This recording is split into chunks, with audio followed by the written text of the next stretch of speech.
जय गुरु जी संगत जी। Welcome to my channel गुरु जी की संगत। मैं गुरु जी की संगत आप सभी का स्वागत करती हूँ। संगत जी, पिछले दिनों प्रकृति का विभत्स रूप, विभत्स खेल आप सभी ने देखा होगा। अलग अलग शहरों में तबाही, उत्पात सब कुछ देखा होगा। प्रकृति का ऐसा रूप कि बहुत कुछ बुरा बिगड़ते देखा। ऐसे में ईश्वर की पे आस्था बनाए रखना, ईश्वर के कृपा का रूप देखना बहुत मुश्किल होता है। लेकिन संगत जो अपने गुरुजी पे अटूट विश्वास रखती है, जो अपने गुरुजी से बेहद प्रेम करती है, गुरुजी उनका साथ कैसे छोड़ देंगे। ऐसी स्थिति में भी संगत का अवश्य साथ देते हैं।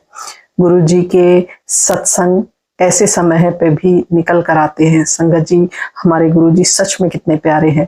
जहाँ लगता है कि कुछ नहीं होगा, कोई साथ नहीं देगा, प्रकृति ने ऐसा कुछ दिखाया, उसके बावजूद भी हमारे ईश्वर चीजों को जो देखने में लगती हैं कि बिल्कुल खराब हो गई, बिल्कुल खत्म हो गई, विपदा आ गई, वहां पर भी संगत का अपने हमारे गुरुजी ने कैसे साथ दिया, हमें एक सत्संग में सुनने को मिलता है। गाजियाबाद से, वसुंधरा से आंटी जी ने हमें एक सत्संग भेजा है। बहुत ही सुंदर, बहुत ही ब्लेस्ड सत्संग है। आप सभी भी सुनिए और उसके बाद आप खुद जान पाएंगे कि गुरुजी किस तरह से हमारे साथ हमेशा हर परिस्थिति में खड़े रहते हैं। बस जरूरत है तो विश्वास बनाए रखने की, विश्वास को डिगने नहीं देना है। मैं हमेशा कहती हूँ कि बुरे समय जरूर आएगा, अच्छा समय जरूर आएगा, लेकिन अच्छे समय में विश्वास बनाए रखना ज्यादा बड़ी बात नहीं है। हमें जरूरत है बुरे समय में भी उसी श्रद्धा से अपने गुरुजी पर विश्वास रखने की, अपने ईश्वर पर उसी तरह से विश्वास बनाए रखने की। तो संगत जी, आइए सुनते हैं आंटी जी का ये ब्लेस्ड सत्संग, उसके बाद हम मिलते हैं। जय गुरु जी। ओम नमः शिवाय। शिव जी सदा सहाय। मैं गुरु जी की बच्ची अपना शुक्राना सत्संग आप सबके सामने रखना चाहती हूँ। अभी एक दिन पहले ही दिल्ली एनसीआर में बहुत बड़ा स्टॉर्म आया और हमारे घर के ऊपर हमने जो जाल को ढकने के लिए, वेंटिलेशन के लिए मेट्रो शीट्स विद आयरन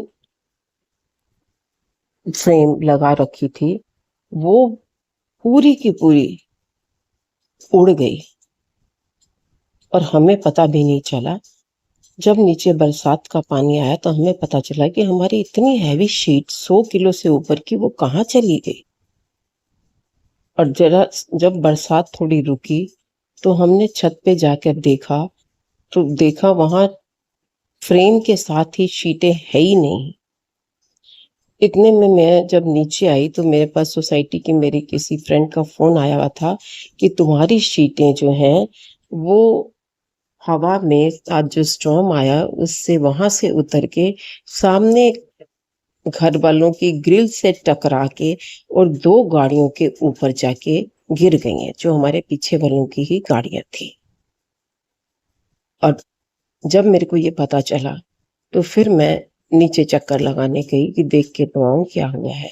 मैं गई तो सब बहुत बोल रहे थे कि आपकी तो शीटें जो है आके हमारी तो गाड़ियों के ऊपर गिर गई हैं और ये देखो हमारी नई गाड़ी थी। और वो जब मैं छत पे थी वो शायद लोग नीचे आए होंगे तो उन्होंने बोला होगा कि भाई आपकी तो शीटें, बेल बजाएगी, लेकिन बेल मेरे को सुना, मैं ऊपर थी तो हमारे जो नीचे रहते हैं उन्होंने बोल दिया ये तो नेचुरल कैलेमिटी है, इसमें कोई कुछ नहीं कर सकता, आपको तो आना ही नहीं चाहिए था, हमने कोई जानबूझ के थोड़ी किया। मैंने भी उनको जाके यही बोला देखो ये तो नेचुरल कैलेमिटी है और मैं तो जब ये फोन पे मेरी उस फ्रेंड से बात हुई तो मैं आपके देखने आई हूँ, तो बाकी मैं क्या कर सकती हूँ। तो जो भी हमारा भी नुकसान हुआ है 60-70-1 लाख का। चलो मैं आ गई, रात को मैं बहुत परेशान रही। उन्होंने उसी टाइम मेरे सामने पुलिस कंप्लेंट भी करा दी कि ऐसे ऐसे हमारा ये हो गया इनके शेयर ये अनऑथराइज, जबकि यहाँ कुछ भी अनऑथराइज बनता ही नहीं है। ये वसुंधरा का सेक्टर है और इसमें कुछ भी अनऑथराइज होता ही नहीं है, जितनी नक्शे पाक से ही बना था। लेकिन मैंने कुछ भी जस्टिफिकेशन देने की कोशिश ही नहीं करी कि इनको समझाने का क्या फायदा। ठीक है, जो मालिक कर रहे हैं सही कर रहे हैं। और मैं घर आ गई, मैंने अपना सत्संग लगाया और मैं सुनती रही। इतने में रात को पुलिस भी आई, पर पुलिस वाले हमारे पास नहीं आए क्योंकि उन्होंने भी सोचा ये तो नेचुरल कैलेमिटी है, इसमें तो ये जो मर्जी करें। सुबह उठ पर लेकिन मन में एक मलाल भी था कि देखो नुकसान हम किसी का भी हुआ है, चाहे वो कैसे भी हुआ है तो नुकसान ही है।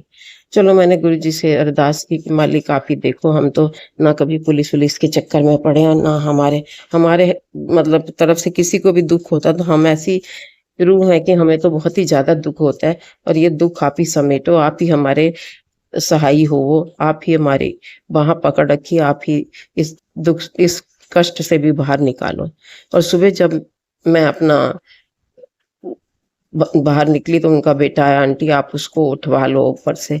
तो मैंने कहा बेटा मेरे हस्बैंड तो यहाँ है नहीं है, तो बेटा अभी उठता है तो मैं इनको उठवा लेती हूँ। तो मेरा बेटा उठा तो मैंने अपना क्रेन मंगवाई और बेटा क्रेन लेके गया।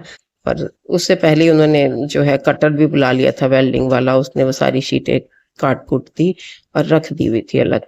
लेकिन जब देखा तो गाड़ी पे बिल्कुल कुछ भी नहीं हुआ था, दूसरी गाड़ी पे भी बिल्कुल हल्का। और वही संगत लोग जो थे बड़े उससे कह नहीं नहीं जो है ये गाड़ी बच गई, हम अभी बस प्रसाद करवाने जा रहे हैं।